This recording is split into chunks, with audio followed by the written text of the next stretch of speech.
E ricomincio a scrivere quando... Nel 67. Nel 1967, curiosamente, mi viene di scrivere qualche cosa che non avevo mai scritto, cioè dire un romanzo. Perché quando ero molto giovane scrivevo non solo poesie, ma anche racconti che mi pubblicavano le terze pagine dei giornali italiani, ma un romanzo non l'avevo mai affrontato. Non so perché nel 67 mi venne di scrivere un romanzo e decise di scriverlo, Il corso delle cose.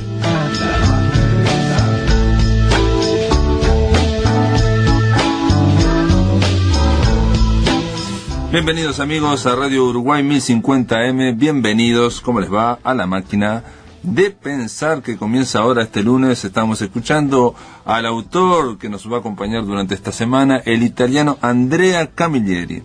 Andrea Camilleri nació el 6 de septiembre de 1925 y estamos escuchándolo ahí en una entrevista donde, entre otras cosas, decía este particular escritor que es muy leído, vende mucho este hombre, muchísimos libros, sobre todo las novelas de Savio Montalbano. Decía Camilleri en esta entrevista que él básicamente se dedicaba a ser guionista y de joven escribía poesía y escribía cuentos. Recién a los 50 años, 52 años, se dedica a hacer una novela, el corso delle cose, el curso de las cosas, y que fue un fracaso total. Fue publicado en una edición pagada, el libro fue un fracaso.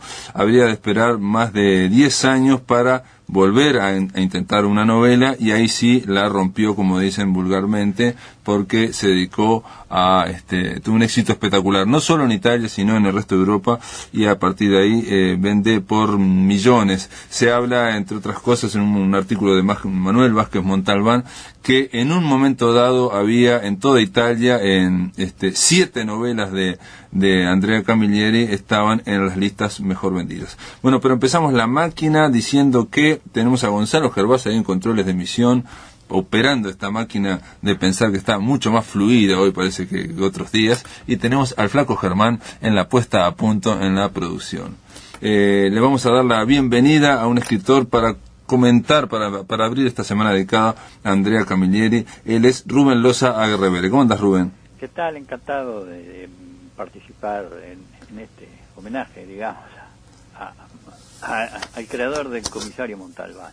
Les quiero decir, bueno, ustedes ya lo conocen, Rubén Loza Aguerrevere es columnista, es escritor también, tiene artículos, tiene un montón de libros, bueno, está muy bien, tiene un montón de libros. Después, si te parece, Rubén, vamos a hablar de tus libros, pero para empezar te preguntaría qué le ves a este Comisario Montalbano. Mirá, yo no soy un experto en la literatura policial, digamos, y tampoco en la literatura italiana. Mi especialidad es la literatura de habla inglesa y francesa, que es en la que di clases, incluso fui un profesor invitado en universidades de Estados Unidos, pero leo a Montalbano porque son muy placenteras las novelas y los cuentos del Comisario Montalbano. Yo creo que lo asemeja también al Inspector Maigret, creado por Simenon, porque hay veces en que la verdad a la que llega no coincide con la justicia, por así decirlo. Son historias donde la ironía y el humor están presentes siempre, y que crean un universo mágico y atrapante para el lector en el corazón de ese mundo siciliano, al que vale la pena, por cierto, adentrarse. Por esto, por su escritura, por la magia, porque escribe muy bien y te atrapa, por eso es que lo he frecuentado. Rubén, digo, uno lee esta opinión tuya, digamos, es bastante compartida por expertos, digo, entre otros incluso hasta Manuel Vázquez Montalbán planteaba que lo más similar que podía haber a Montalbano era el Maigret de Simenon, en el sentido de que, aunque él decía que el Maigret de Simenon era más racionalista, un poco más racionalista, pero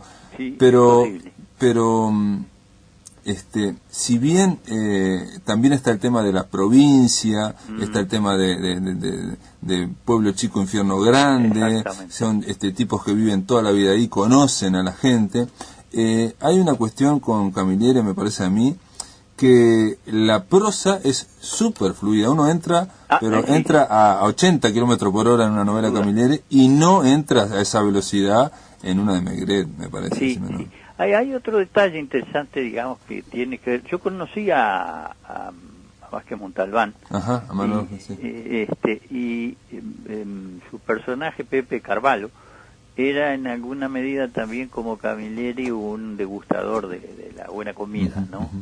Eran ambos, y bueno, como lo era Vázquez Montalbán también. Sí, bueno, hay que decirle a los amigos que el protagonista de Camilleri se llama Montalbano en homenaje exacto, a Vázquez Montalbán, que era un tipo un escritor muy simpático, muy comunicativo, y que incluso estuvo en Uruguay. Sí, yo también tuve la oportunidad de entrevistarlo, pero en su momento, estamos hablando... como 20 años, ¿no? Y debe ser del 89, 90, lo entrevisté, 90, 91. Y sabés que un detalle también, para decir, creo yo, es una opinión como lector nada más, que los libros de Vázquez Montalbán, de Pepe Carvalho, tampoco son tan accesibles, uno entra tan rápido como... en los de Camilleri. Bueno, me ganaste de mano porque iba a ese aspecto. Sí, es más denso, no es tan fluido, la escritura es más sencilla, más limpia de adjetivos, la de la de Camilleri, y no sé, fluye con otra capacidad que tampoco tenía Vázquez Montalbán, ¿no? Vázquez Montalbán era una escritura un poco más rebuscada, incluso te diría desde un punto de vista técnico, con frases más extensas, adjetivada va demasiado quizá. Es más denso, digo, ¿no? Y eso hace que sea más denso. Por otra parte, tal vez los temas también en alguna medida fueran más densos, no sé, pero sí carece de la magia, de ese universo mágico que logra crear en Sicilia, tan dura y terrible, que logra crear Camilleri, como lo hace incluso en las novelas que no son protagonizadas por el comisario Montalbano, como La captura de Macalé, por ejemplo. Recuerdo que el narrador es un niño, y es una historia terrible en esa Sicilia que tiene también en fin,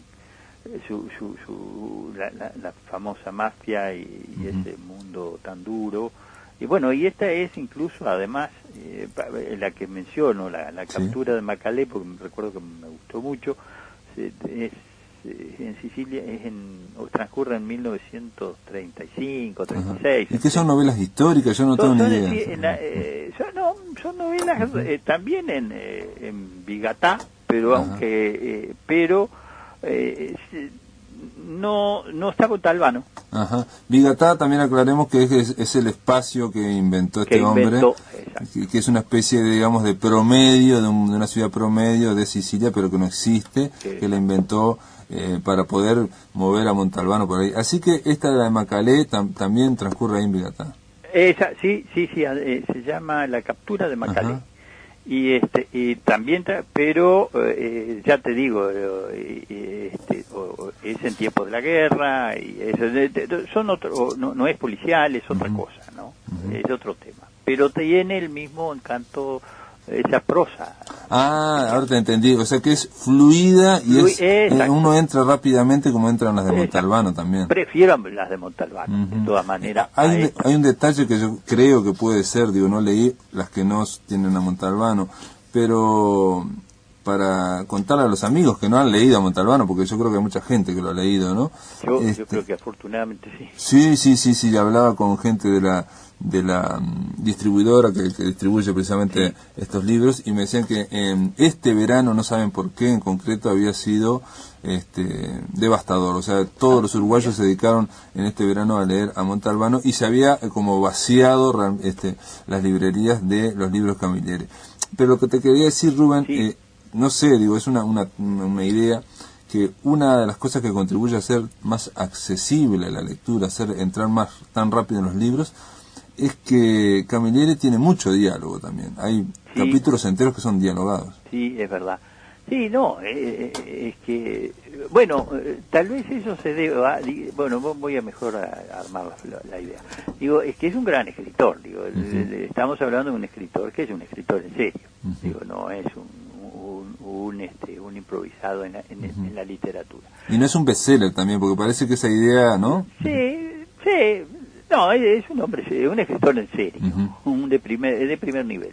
Pero además, tal vez lo del dialogado tenga en él tanta eficacia porque es guionista cinematográfico. Claro. Entonces, es probable que eso también, la técnica del cine, que él, en algunos momentos la utiliza, digamos, en el montaje de las historias, ¿verdad? Él sabe que el lector conserva, digamos, aunque no lo diga, momentos como cuando nos pasa en el cine, que se pasa de un momento a otro, pero nosotros nos vamos armando la película en la cabeza. Sí. Entonces, él tiene ese estilo de escribir, hilvanando aquí y allá, y bueno, y es parsimonioso, pero no deja acontecimientos sin tocar.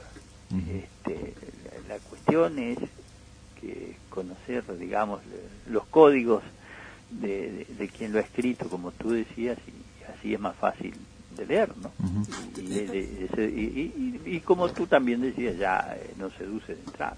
Hay otro detalle que también puede contribuir a esta velocidad con que uno lee, porque en realidad no todos los libros tienen la misma velocidad para leerse, esto todos estamos claros, ¿no? Hay literatura que es más densa y que requiere necesariamente que uno vaya avanzando de a poco o más lentamente. La de Montalbano no sé cómo será, leído lento, pero es obvio que se lee como el agua, ¿no? Uno va entrando rápidamente. Un detalle puede ser también, y que tiene que ver con ese elemento que decías vos, de que Andrea Camilleri fue durante décadas un guionista, director teatral, guionista televisivo, el tema de que siempre comienza con una acción, ¿no? O sea, o pasó algo y arranca y no para, digamos así. Sí, eso es muy importante. El lector quiere saber de qué se trata. Yo recuerdo que hace muchos años, más de 20 también, no me acuerdo cuántos años hace que murió Borges, como 25, creo que este año se cumplen 25. O sea que de hace más de 25 años, una de las tantas veces que lo entrevisté, Borges me decía que a él, dice, mis amigas, me decía él, siempre me leen sus cuentos, y entonces siempre comienzan describiendo, me recuerdo como si lo estuviera escuchando ahora, ¿no? Comienzan describiendo amaneceres o atardeceres, y nunca aparecen los personajes y nunca ocurre nada, y entonces el lector se aburre, porque el lector lo que quiere es saber qué ocurre, qué pasa, quiénes son los personajes y que haya acción. Y creo que eso es lo que justamente hace de entrada Camilleri, ¿no? Siempre sucede algo. Ya te seduce y después baja un poco la atención. Exacto, que es una cuestión cinematográfica también. O sea, te arranca con algo que te interesa muchísimo, y después empieza... Y después empieza a explicarte que esto y que lo otro, como es un hombre, se enoja por alguna cosa, no le queda bien la comida, y retoma después ese andar seductor que tiene, ¿verdad? Tiene algo también, creo yo, que obviamente lo tenía Borges, que es una especie de efecto, a ver si me explico. Este comisario Montalbano tiene algo que es muy inteligente. Entonces estamos viendo a alguien muy inteligente, generalmente rodeado de gente poco inteligente. O sea, son policías, son directores de la policía, sargentos que son bastante ignorantes, en Sicilia, torpes, son como de tercer mundo, digamos. Entonces eso le da mucho realismo. Pero vemos como como Montalbano es muy inteligente y tiene que sufrir la poca inteligencia de todos sus congéneres. Y ahí hay algo que el lector, que pasa con Borges, yo creo, que nos da la sensación de que nosotros también somos tan inteligentes como él. Sí. Leyéndolo, ¿no?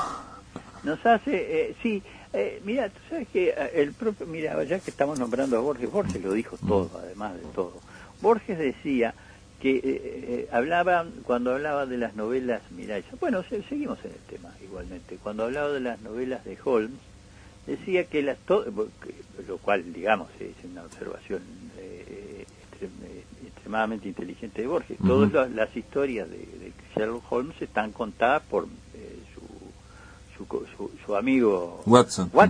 Y entonces me recuerdo que Borges decía, que te lo diría acá, que creo que es casi textual, mi recuerdo de la frase, de la cita, que Watson estaba un centímetro por debajo de la inteligencia habitual, lo cual hace que el lector sea más inteligente que Watson, digamos, claro. y se adelante incluso a veces a alguna de las conclusiones que Watson llega más tarde.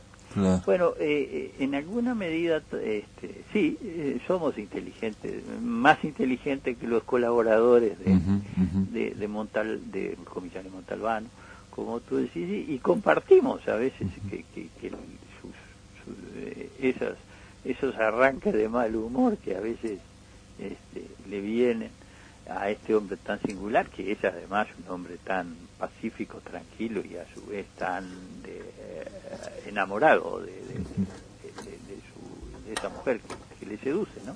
Sí, que le acompaña en todas sus novelas. Livia, la novia que tiene Montalbano, que no vive en Sicilia, sino vive en la península, entonces siempre se quieren mucho, pero no están nunca, entonces siempre están discutiendo. Me quedé pensando también, uno tiene esa sensación de compartir la inteligencia de Montalbano, pero porque precisamente hay un autor muy inteligente, como lo era Borges, que hacía que uno creyera que estaba casi al mismo nivel, digamos. Claro, exactamente, sí, lo has dicho de manera impecable.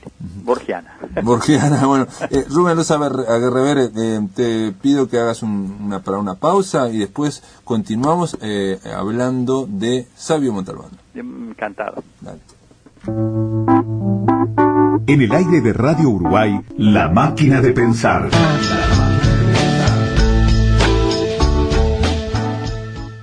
El Conde de Ory de Rossini. El sábado 9 a la hora 14 podremos escuchar a través de nuestras emisoras Radio Clásica 650 AM y Babel 97.1 con su repetidora en Maldonado 100.9, El Conde de Ory de Gioacchino Rossini, dentro del ciclo 2011 que viene ofreciendo el Metropolitan Opera directamente desde Nueva York. Intervienen Mauricio Benini, Diana Damrau, Joyce Di Donato, Suzanne Reismark, Juan Diego Flores y Stéphane Degout. Dirige el maestro Michele Pertusi. Apoya estas transmisiones el Sodre, Iniciativa Cultural Revista Sinfónica. Invita Radiodifusión Nacional del Sodre. El Bosque, una obra de danza contemporánea del colectivo Bucólicas. Sábado 9 de abril, hora 20:30, Ciudad de Mercedes, Anfiteatro Casa de la Cultura. Entrada gratuita. Se realizará charla con el público luego de la función. Dirección Aurora Riet. Interpretación y creación Bettina García, Laura Rodríguez, Macarena Prada y Paula García. Música Sebastián Prada. El Bosque.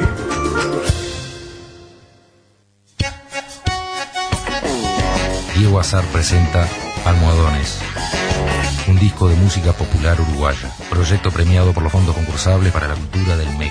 Sábado 9 de abril, 21 horas, Teatro 25 de agosto, Florida. Sábado 16 de abril, 21 horas, Teatro El Andén, Salto. Domingo 17 de abril, 20 horas, Auditorio Miguel Ángel Pías, Paysandú. Viernes 22 de abril, 21 horas, Teatro Bastión del Carmen, Colonia. Entrada libre.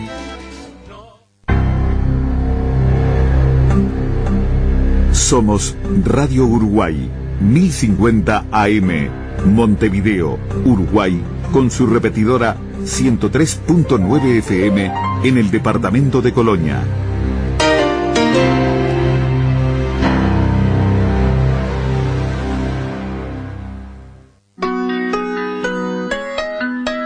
Para comunicarte con la máquina, envía un SMS al 099 78 0066 o un correo electrónico a lamaquinadepensar@adinet.com.uy.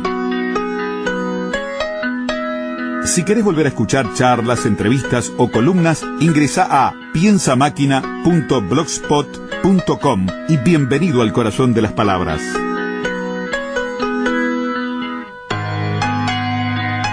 Continuamos aquí a la máquina de pensar, conversando con Rubén Loza Guerrevere sobre Montalbano, un poco para terminar esta parte. Vos escribiste, Rubén, un artículo sobre la Nochevieja de Montalbano, que reúne 20 cuentos breves de corte policial. ¿Cómo está ese libro? Yo no lo leí. Mira, a mí me fascinan incluso más los cuentos de Montalbano. ¿Ah, sí? Que las novelas.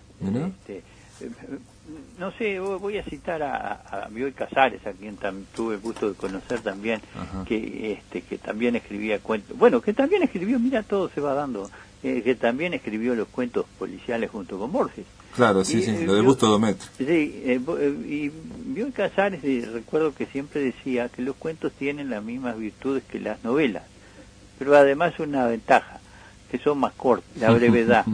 Entonces, bueno, los cuentos del comisario Montalbano tienen, la dimensión que tiene que tener el cuento. Toman un caso solo, sencillo, hay de cuentos de guerras de familia, desapariciones misteriosas, algunos delitos pasionales premeditados.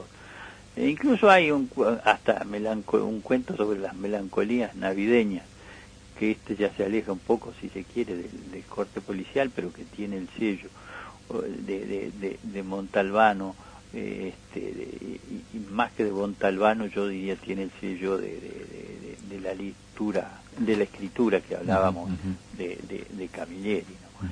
Es parsimonioso, comienza a coser todos estos acontecimientos y lo van aquí y allá y así construye unos cuentos espléndidos.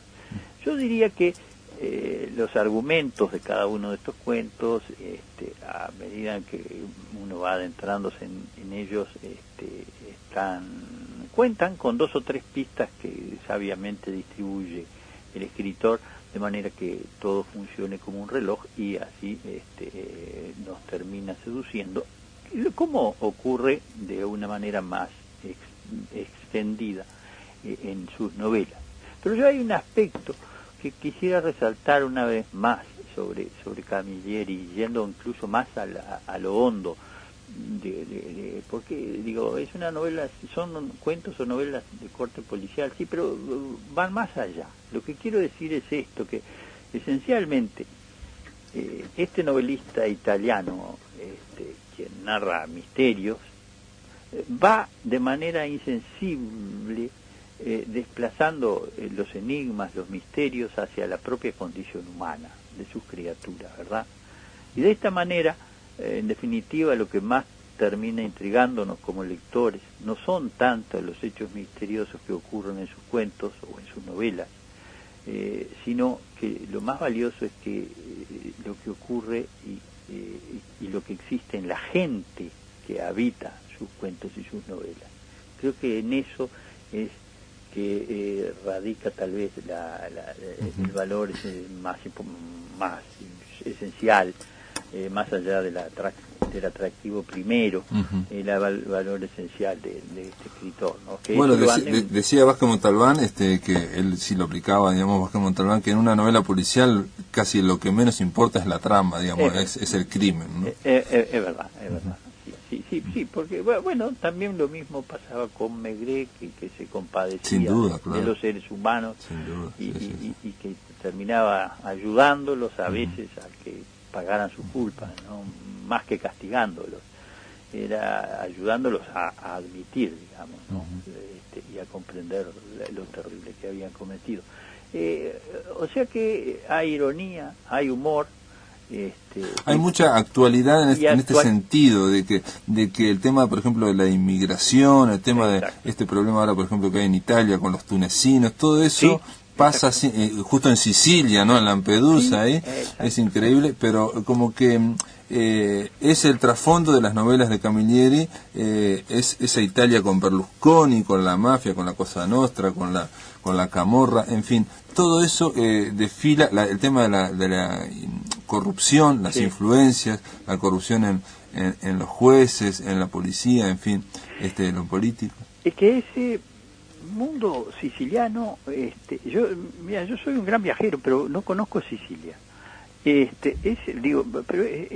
Bueno, tampoco con que lo conociera no tendría mayor valor. Digo, lo que quiero decir pero yo creo que ese paisaje lo da, Sí, pero lo que quisiera decir es que es como un mundo único. Sí, singularísimo, y que él lo atrapa, es casi como un mundo imaginario, pero bueno, sabemos que es real porque porque ambos somos periodistas además, y estamos al día, y bueno, y sabemos además que todo lo que tú has dicho, y es como si se hubiera adelantado en algunas cosas a esto que está ocurriendo hoy, ¿no?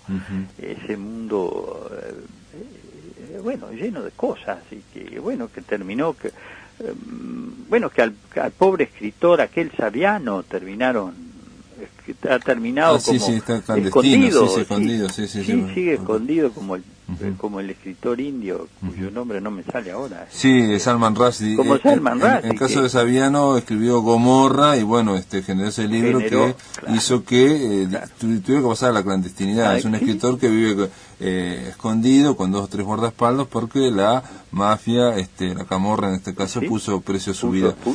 Hay otro detalle para terminar nomás, me parece, de Camilleri, que es que él está en Sicilia, o sea, Montalbano está en Sicilia, o sea, está en Europa, en el primer mundo, pero a la vez vive como en esa especie de tercer mundo, digamos, como si fuera, no sé, el sur de los Estados Unidos, o el interior, no sé, de nuestras repúblicas, digamos. Entonces se da esa cosa muy realista de que, la gente tiene cierta como ingenuidad, o hay mucha corrupción, en fin, y que está vinculado con el primer mundo. O sea, hay un contraste muy grande. Sí. Y que como tú bien lo decís, queda muy bien explicitado en cada uno de los libros, porque además, digámosle a nuestros lectores, a quienes nos escuchan, y no han leído a Montalbano, que no es necesario, que pueden empezar por cualquiera de las novelas, que no es necesario saber, leer la primera y la segunda, no, son novelas independientes, cada una de ellas, en cada una elige una al azar, y en esa está Montalbano y el mundo que él describe muy bien explicitado. Después no es una serie de novelas que si no leíste la primera no entendés la tercera, no. Son novelas independientes en las que vale la pena adentrarse, y además te seducen y atrapan, como tú bien decías, de inmediato, ¿no? Rubén, te cambio un poco de tema para hablar de tu obra. Escribiste una novela donde figura, entre otros, Vargas Llosa, Juan Cruz, Niño Puleyo Mendoza y Germán Yanque, como personajes ficticios. Sí, mira, es justo una novela, es una novela, no es una novela policial. Pero tiene un enigma, por lo menos. Pero tiene un enigma, es una comedia negra, te diría, pero es diferente a todas, porque te la resumo en dos líneas. Es decir, hay una muerte sin motivo, primera cosa. Segunda cosa, porque siempre hay un motivo, si descubrís el motivo, descubrís al asesino.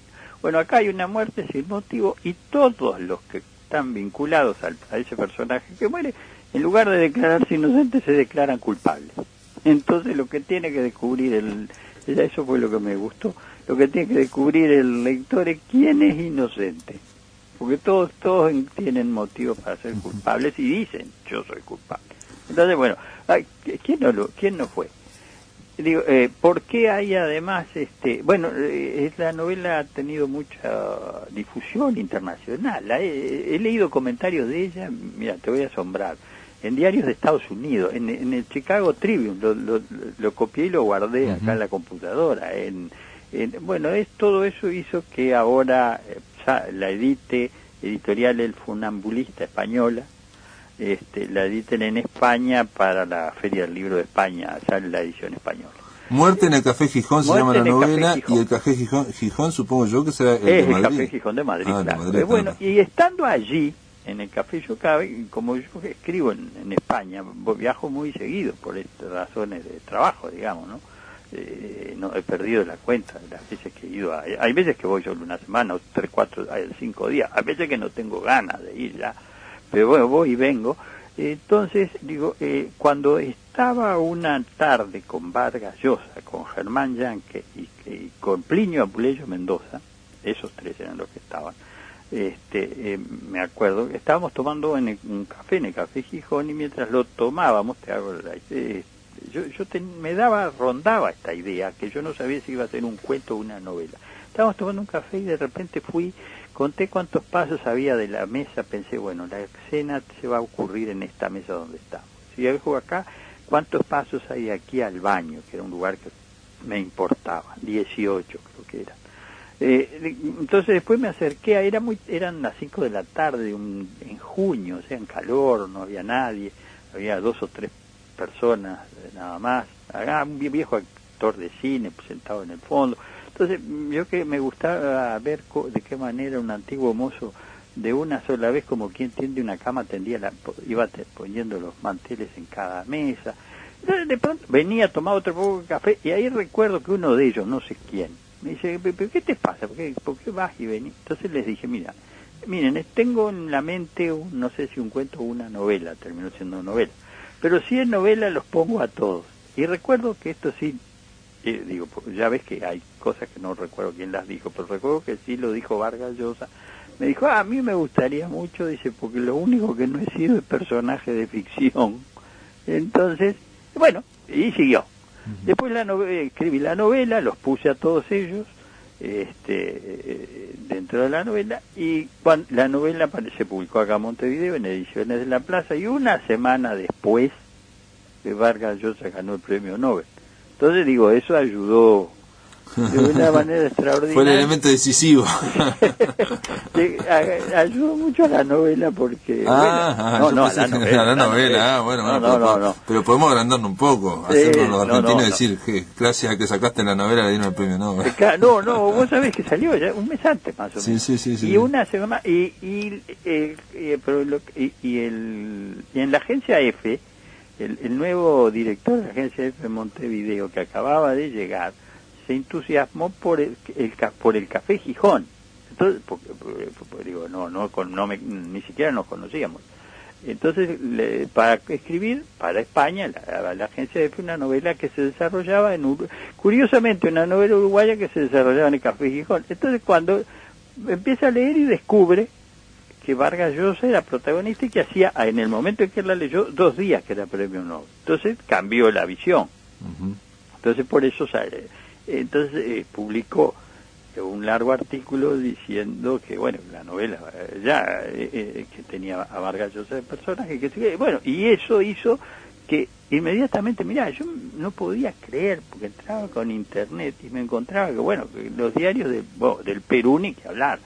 Pero, bueno, ya te digo, llegó hasta un diario en Arkansas, un diario en español, salió publicado. Bueno, lógicamente 3 editoriales españolas enseguida me la pidieron. Al final, con la que nos quedamos, me quedé, es con la editorial El Funambulista, que es dirigida, mirá vos las cosas insólitas. Yo no sabía tampoco sabía cuando lo decidí. El dueño de la editorial Funambulista es el hijo del editor de Vargas Llosa. Entonces ya ves que todo se va. Está juntando. Bien, todo se junta. Entonces, te agradezco, Rubén, y espero que tengas éxito en España con esta novela, en cuanto salga ya te llamo. Bueno, y a ver si la podemos leer. Sí, te hago llegar, exacto, espero que descubras al inocente, no al culpable ahí. Te mando un abrazo grande. Otro para ustedes y muchas gracias. En el aire de Radio Uruguay, La Máquina de Pensar.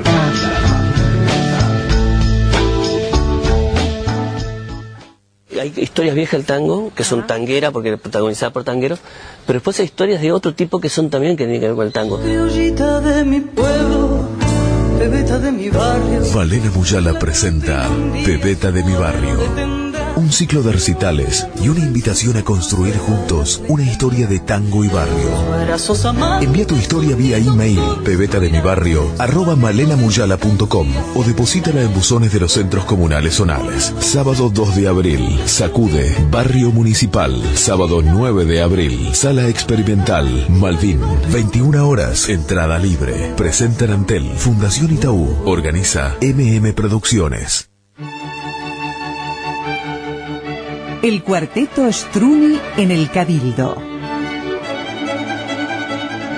El miércoles 6 a la hora 19, en el marco de los recitales de otoño del Cabildo de Montevideo, se presentará el cuarteto Struni, que integran Daniel Lasca, Juan Canabó, Cecilia Nicrosi y Virginia Aldado, interpretando obras de Wolfgang Amadeus Mozart, Leo Brouwer y Beatriz Lockhart.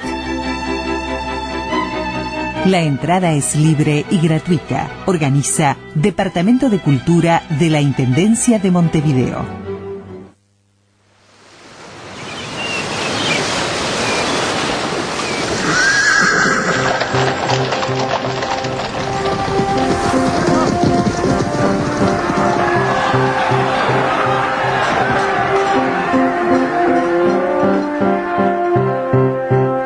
¿Qué era?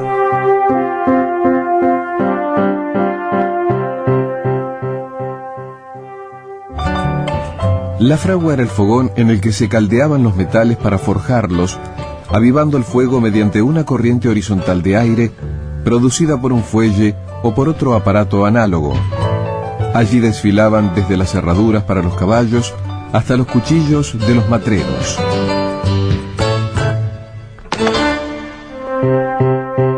Aporte de la Radiodifusión Nacional en el año del Bicentenario.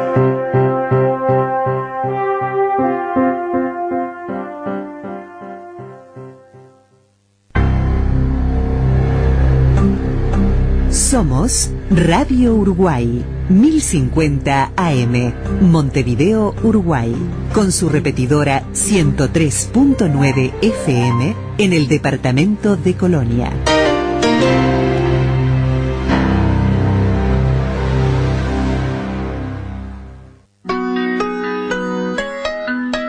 Para comunicarte con la máquina, envía un SMS al 099 780066 o un correo electrónico a la máquina de pensar @adinet.com.uy. Si querés volver a escuchar charlas, entrevistas o columnas, ingresa a piensamáquina.blogspot.com y bienvenido al corazón de las palabras.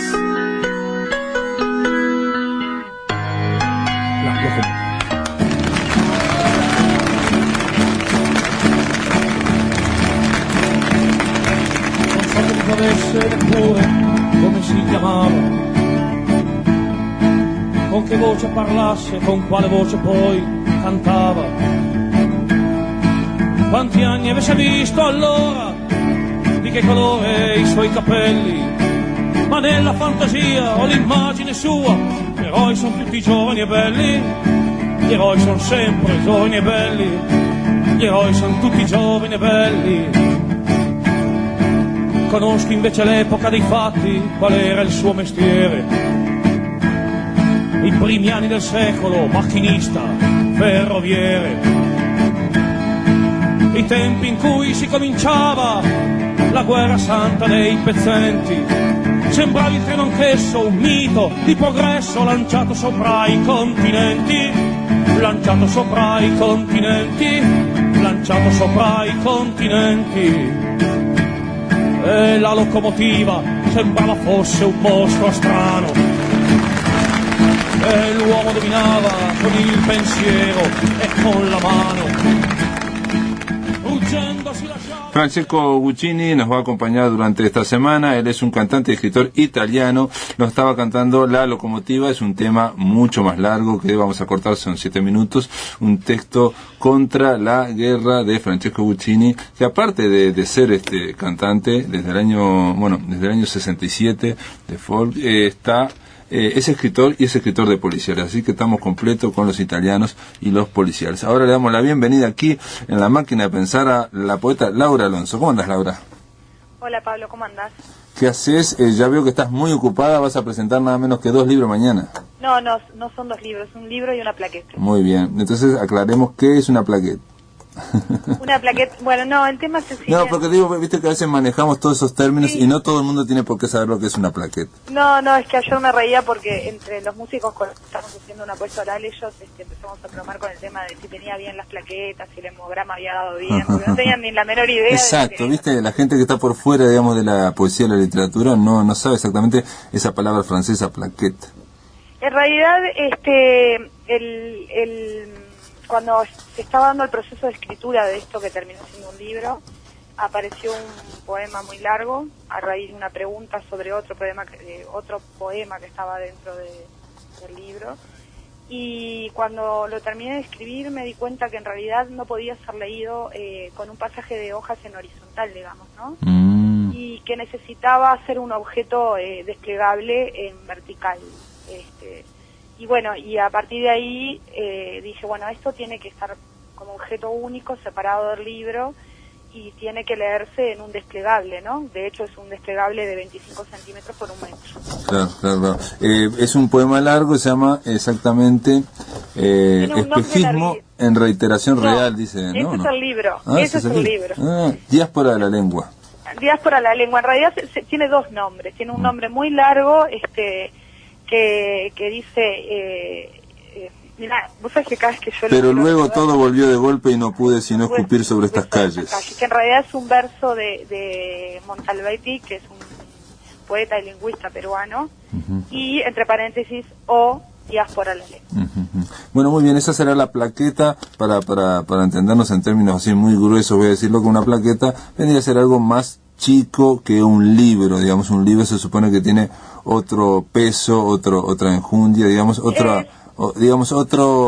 trayecto más bien, ¿no? Sí, es una decisión en realidad de que de determinado texto toma como un cuerpo propio y bueno, y de alguna manera se convierte en un objeto aparte, digamos.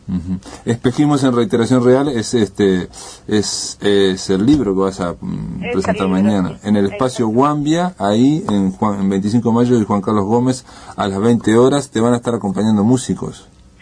Sí, nosotros con este libro, a partir de noviembre, finales de octubre, principios de noviembre del año pasado, nos encontramos con un viejo amigo desde la adolescencia que es guitarrista, y empezamos con textos de este libro a poner música a los textos, a hacer como una especie, es como un híbrido entre una banda de rock and roll y una apuesta oral de poesía, digamos. De Cerradores se llama la banda, y bueno, hemos tocado ya 3 veces, y bueno, ahora obviamente la presentación del libro de donde son los textos, vamos a cerrar, ¿no? Como dice el nombre, además, de Cerradores. De Cerradores, no, van a tratar de darle un marco, digamos, pero no es un marco musical, sino que en realidad va a incluir la poesía del libro que se va a presentar.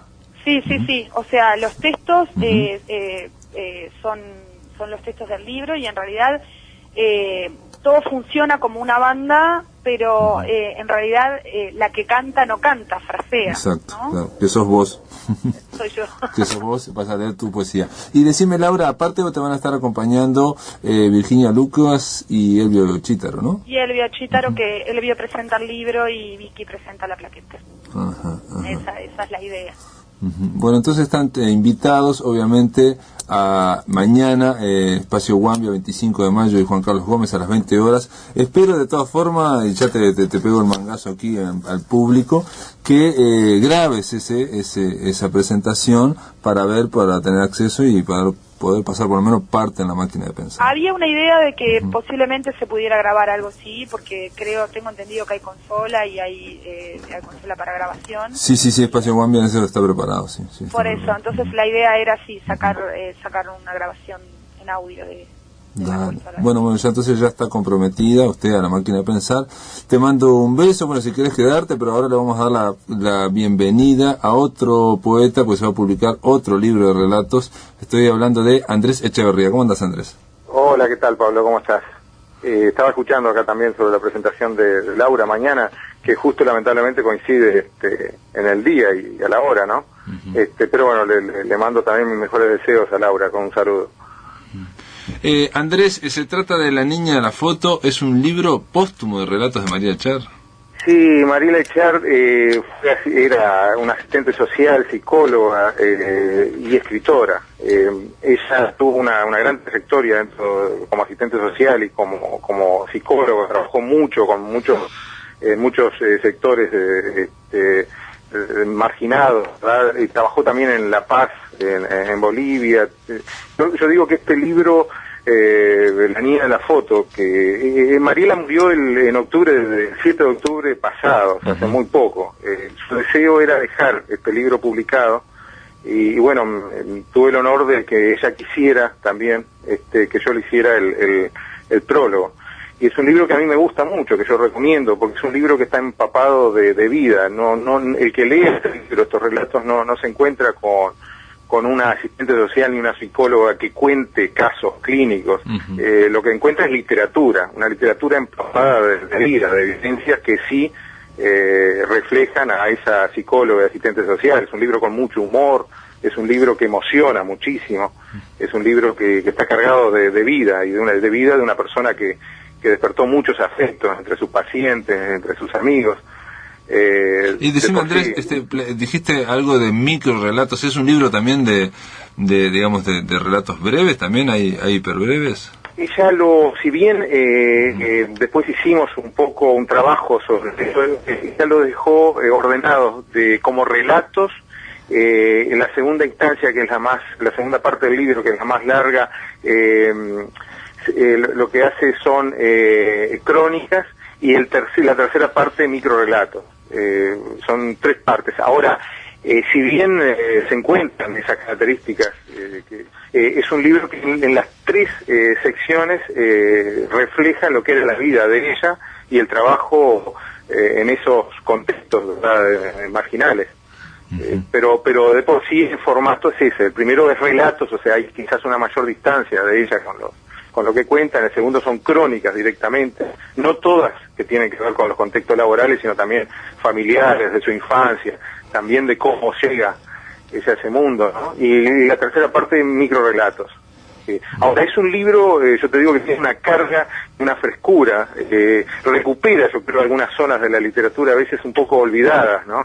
Que de pronto cierto acartonamiento, cierta necesidad no aparece en el caso de Mariela. Es un libro muy fresco, con mucho humor, muy cálido, muy emotivo y en definitiva es muy buena literatura, ¿no?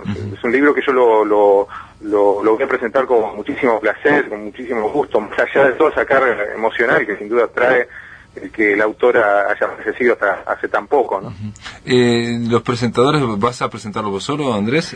Sí, voy a presentar yo solo, pero he pedido que en la mesa esté Enrique Azugaray, que es un amigo de ella que ha trabajado mucho también en todo lo que es reflexión de datos, de algunos documentos que había dejado Mariela.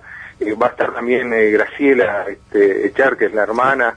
Va a haber una actriz que va a leer algunos de los cuentos, y va a haber un músico también que va a estar acompañando antes y después de la presentación. ¿Y con este libro tuvo algo que ver en esos grupos de amigos, digamos, que impulsó el libro, Laura Chalar, o estoy equivocado? No. Ella pasó por algunos talleres, por ejemplo, Gabriela Oneto, es alguien que en fin, sobre todo en el tipo de relato que manejaba Mariela, le sirvió a asistir a algunos de los cursos, de los talleres de Gabriela Oneto, algunos vínculos, pero sobre todo el impulso. O sea, a mí me ha asombrado desde que falleció Mariela como permanentemente, por ejemplo, en lo que es la oficina para la discapacidad de la Intendencia, la recuerdan con muchísimo afecto.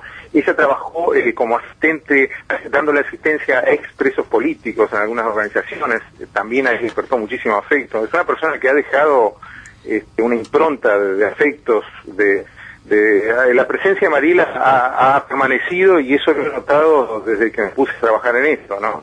Permanentemente me llegan esos ecos de todas esas organizaciones. Tiene un currículo enorme, Mariela. Pero vos planteás que igual no se refleja, digamos, en su literatura esa literatura, es básicamente uno se encuentra con relatos, con literatura, pero están empapados de esas vivencias.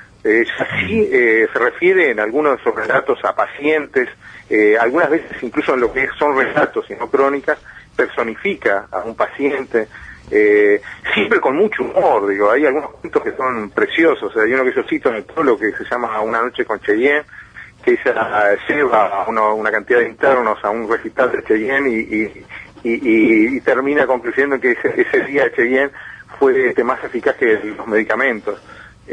Tiene muchísimo humor, tiene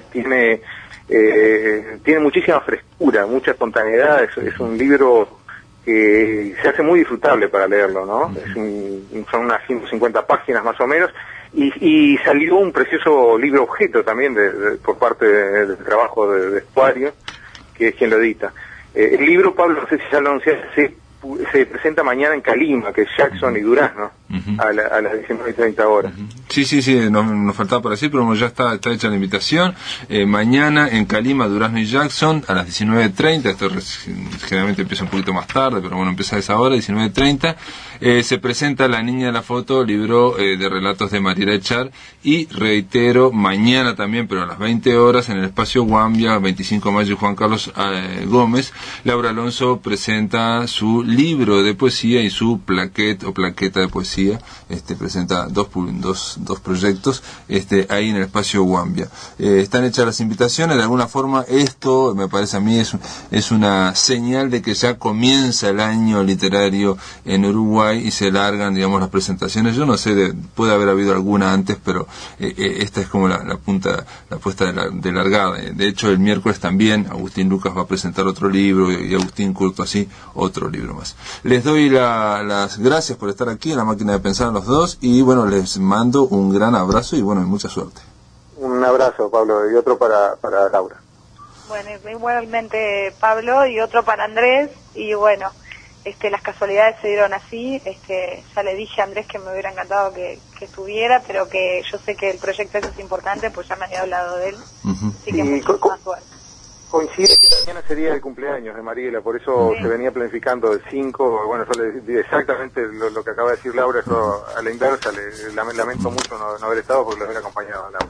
Bueno, les mando un abrazo y suerte a los dos. Amigos, amigas, se termina la máquina de pensar. Simplemente quiero decirles que nos llegaron otros libros de Yau Gurú, varios libros, Maca, como siempre, luciéndose en unos libros espectaculares, preciosos. Estoy hablando de Cieno, de Gerardo Ciancio, un libro que ganó el primer premio el año pasado de poesía inédita en el MEC. Estoy hablando de el poemario Club de Agustín Lucas, que se va a presentar este miércoles. Vamos a hablar mañana con Agustín de este libro. Estoy hablando de dos mini libros o libros chicos que hace Maca, que son muy lindos. Se llaman, obviamente con prosa poética, se llaman Falsas Escrituras de Sofía Rosa y Renuncio de Leonardo Martínez Mato. También, obviamente, ya hablamos de la plaqueta de Laura Alonso, Diáspora de la Lengua, y finalmente nos queda un libro de poesía también, el ganador del premio de poesía joven Casa de los Escritores del Uruguay 2010, el año pasado, es Juan Manuel Sánchez. El poemario se llama El Ojo de la Lluvia, y bueno, es un hermosísimo libro de Maca. La verdad que Maca es una exageración lo lindo que le salen los libros. Amigos, amigas,